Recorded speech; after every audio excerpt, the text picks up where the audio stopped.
आशीर्वाद। मैंने कई बार सुना है और कई स्थानों पर झगड़ा करते हुए लोगों को देखा है। एक बात है, साधु बड़ा है कि गृहस्थ बड़ा है। लोग आपस में झगड़ते देखे हैं। मैंने तो यहां तक देखा है, ब्राह्मण बड़ा है कि संत बड़ा है। यह वाद विवाद का विषय है। अक्सर लोग लड़ते हैं, झगड़ते हैं, साधु बड़ा है, गृहस्थ बड़ा है, ब्राह्मण बड़ा है कि संत बड़ा है। तकरार होती है, हमेशा झगड़ा होता है, वाद विवाद होता है। आखिरकार कौन बड़ा है? मैं आपको एक घटना के माध्यम से बताऊंगा। एक सम्राट बड़ा ही धार्मिक है। उसके यहाँ एक संत का आना हुआ। सम्राट ने बड़ी आवाभगत की, बिठाया प्रेम से। सम्राट ने कहा, संत जी कैसे आना हुआ, क्या सेवा करूं? संत ने कहा, देखिए हम तो संत हैं, संत हैं, आपकी जो मर्जी हो सेवा कीजिए। सम्राट ने कहा, सेवा करूंगा मैं, एक मेरे जिज्ञासा का समाधान कर दीजिए। संत का ने बोलो। सम्राट ने कहा, गृहस्थ बड़ा है कि साधु बड़ा है? तो साधु ने कहा, साधु बड़ा है। तो सम्राट ने कहा, इसका मतलब साधु बड़ा होता तो गृहस्थ छोटा है। हम तो गृहस्थ हैं, हम तो छोटे हैं, आप तो बड़े हैं। आप तो संत हैं, साधु हैं, आप बड़े हैं। अब बड़े कभी मांगा नहीं किया करते हैं, आप तो मांगने चले आए। छोटे आप हैं कि मैं हूं? जो मांगता है वो छोटा होता है। संत को बड़ी गिलानी हुई,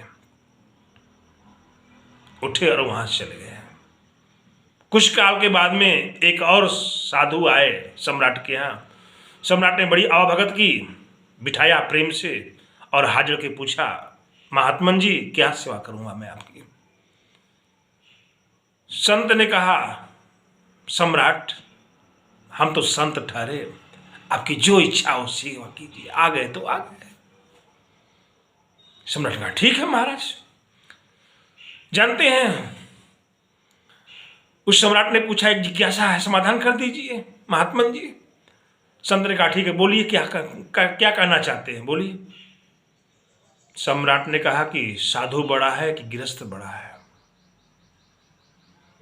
वह संत सोचने लगे, सोच के बताए, राजन गृहस्थ बड़ा है।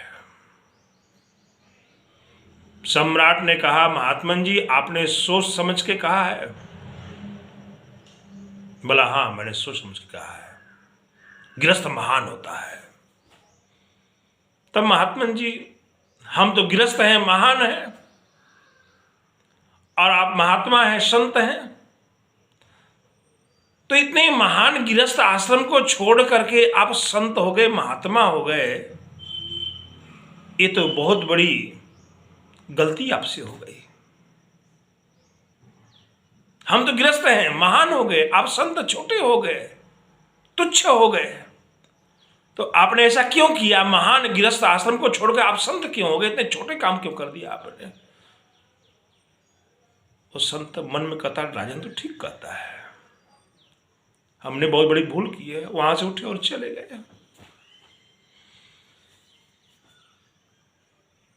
पूरे नगर में यह हाहाकार मच गया कि सम्राट की संत की सेवा नहीं करता है, बस वाद विवाद करता है। संत बड़ा है, गृहस्थ बड़ा है। एक सदगुरु आए उसी नगर में। लोगों ने कहा, हे सदगुरु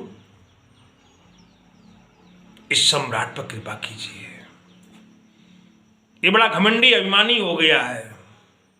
बस एक ही बात पूछता है कि संत बड़ा है, गृहस्थ बड़ा है, संत बड़ा है, गृहस्थ बड़ा है। कोई कहता है संत बड़ा है तो उसका अपमान करता है, कोई कहता है संत बड़ा है तो उसका अपमान करता है। आप जा कृपा कीजिए। जानते हैं, वह सदगुरु पहुंचे सीधा सम्राट के यहां और जाकर के महल में खड़े हो गए। सम्राट ने कहा, प्रणाम, आइए विराजिए सदगुरु जी। कैसे आगमन हुआ है? सदगुरु ने कहा बस यूं ही चला आया, तुम्हें देखने चला आया, और क्या, बस आ गया तो आ गया। सम्राट ने कहा एक जिज्ञासा है, समाधान कर देंगे आप? मैं आपकी खूब सेवा करूंगा। सदगुरु ने कहा राजन तुम यही पूछना चाहोगे ना, गृहस्थ बड़ा है कि साधु बड़ा है, क्या बड़ा है? मैं कहूंगा साधु बड़ा है तो अपने आप को कहोगे मैं तो बड़ा तुच्छ हूं, मैं तो गृहस्थ हूं, छोटा हूं, आप क्यों चले आए मेरे पास? मैं कहूंगा गृहस्थ बड़ा है, आप कहेंगे इतने बड़े महान गृहस्थ आश्रम को छोड़ करके आप संत क्यों हो गए, इतना छोटा तुच्छ काम क्यों कर दिया आपने? जो है यही ना बात है। क्या जानना चाहते हो? बस यही बात जानना चाहता हूं। यह शंका मेरे मन से जा नहीं रही है, इसलिए मैं किसी सेवा नहीं कर पाता हूं।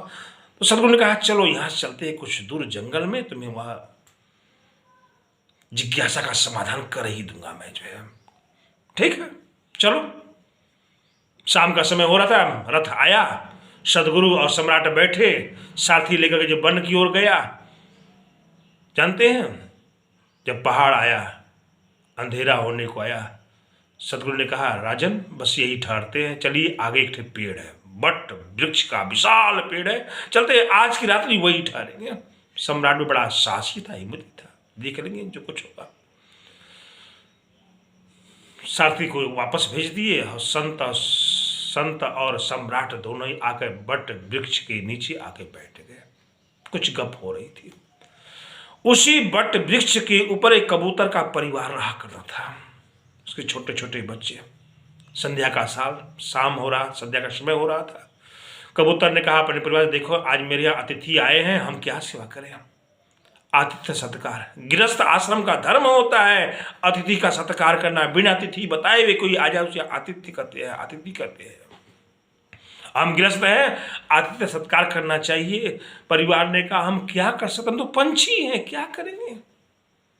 कबूतर ने कहा एक बात काम कर, देख संध्या का समय हो रहा है, रात्रि होने जा रही है, वन है, हिंसक पशुओं का डर भी है और ठंड का समय भी है। एक काम कर तो मैं जाता हूं गांव को और जलती हुई लकड़ी लेके आता हूं, तो अपने घोंसला को उजाड़ के गिरा दे, मैं उसी पर गिरा दूंगा, आग पकड़ लेती, यह सत्कार हो जाएगा, फिर देखा जाएगा बाद में।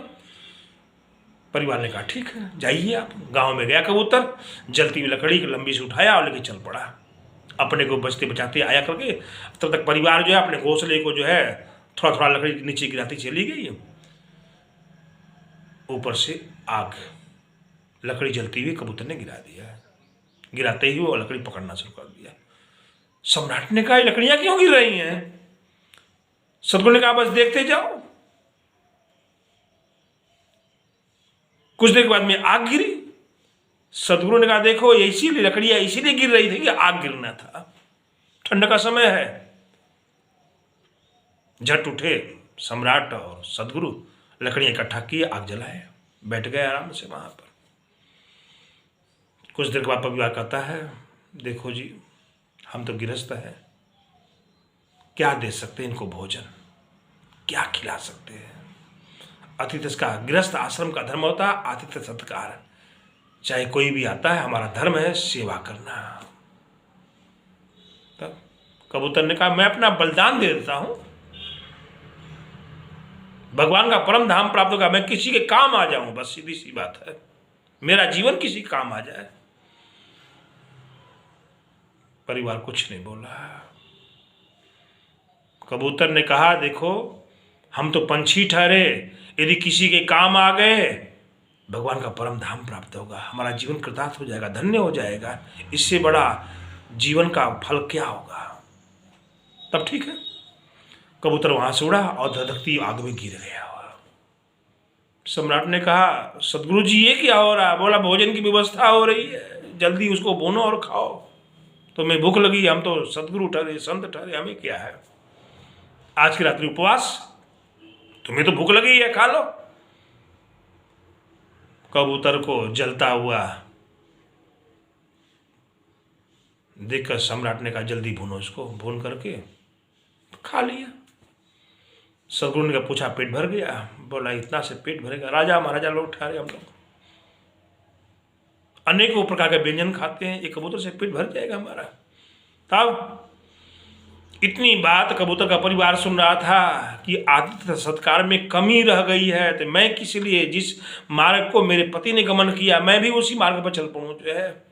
और कबूतर का जो परिवार था, पत्नी थी, वो भी आग में गिर गई।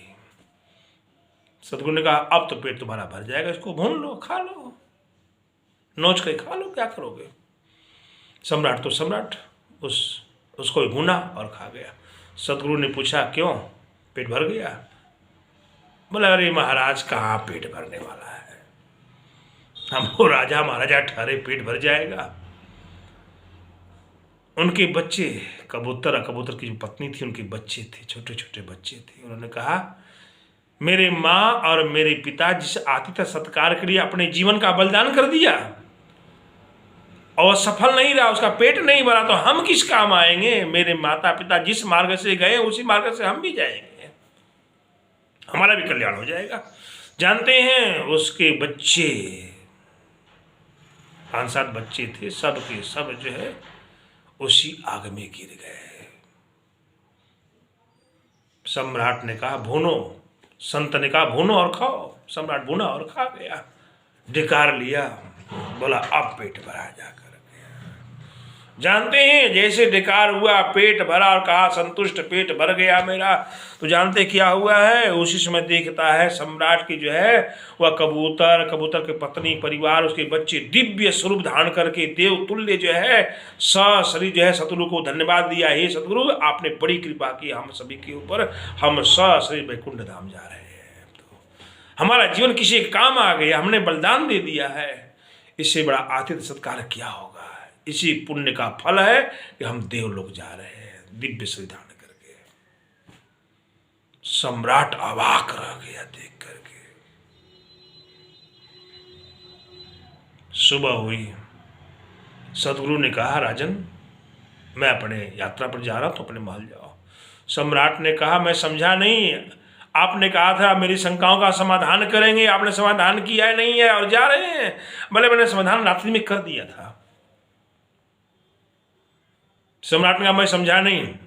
तब सदगुरु ने कहा सम्राट तुम गृहस्थ आश्रम में हो, मैं संत हूं। गृहस्थ आश्रम का धर्म है आतिथ्य सत्कार करना। दरवाजे पे कोई आता है, हमसे जो बनता है हम सेवा करते हैं, उसको संतुष्ट करते हैं और हाथ जोड़ते हैं, मैंने आपकी सेवा बहुत की, मेरे पास जो था मैंने आपको दिया, आप प्रसन्न होइए, अब मुझे आशीर्वाद दीजिए। भगवान की बहुत बड़ी कृपा होती है, जीवन में सुख और शांति प्राप्त होती है, जन्म जन्मांतर के मैल धुल जाते हैं। आतिथ्य सत्कार बहुत बड़ा सत्कार होता है। यदि हमसे कोई प्रसन्न हो जाए तो हमें तुरंत आत्म शांति मिलती है, मन संतुष्ट, प्रेम हो जाता है, हमसे गदगद हो जाता है। आप गृहस्थ हो, आपके यहाँ जो भी आता है आप आतिथ्य सत्कार नहीं करते हैं, साधु संतों का सेवा नहीं करते हैं, क्या होगा आपका। एक कबूतर जो है पूरा परिवार से हमारी सेवा में बलिदान दे दिया और दिव्य से धारण करके जो है भगवान के धाम को प्राप्त हो गया। आपने देखा चमत्कार, वह धन्यवाद देता हुआ गया है, आपका क्या होगा। राजन आप गृहस्थ हो, साधु संतों की सेवा करो, खूब सेवा करो, संतुष्ट हो जा, प्रसन्न हो जा, आपके उनकी आशीर्वाद से आपका जीवन कृतार्थ हो जाए, भगवान का परम धाम आपको प्राप्त हो गया। सदगुरु ने जाते जाते कहा राजन साधु बड़ा है, गृहस्थ बड़ा है। राजन हे सम्राट, गृहस्थ अपने घर में अपने गृह में बड़ा है, महान है वह, उससे बड़ा कोई नहीं है। साधु संत अपने मठ में बड़े हैं, उससे बड़ा कोई महान नहीं है। अपने अपने स्थान का महत्व होता है। आप गृहस्थ हैं, मैं संत हूं, मैं अपने मठ में महान हूं, मेरे से कोई नहीं है। आप गृहस्थ हैं, आश्रम में हैं, अपने गृहस्थ आश्रम में आप जैसा महान कोई नहीं है, न कोई छोटा है न कोई बड़ा है, अपने अपने स्थान पर सब महान है। राजन मेरा उपदेश है, जाओ सेवा करो, तुम्हारा कल्याण हो।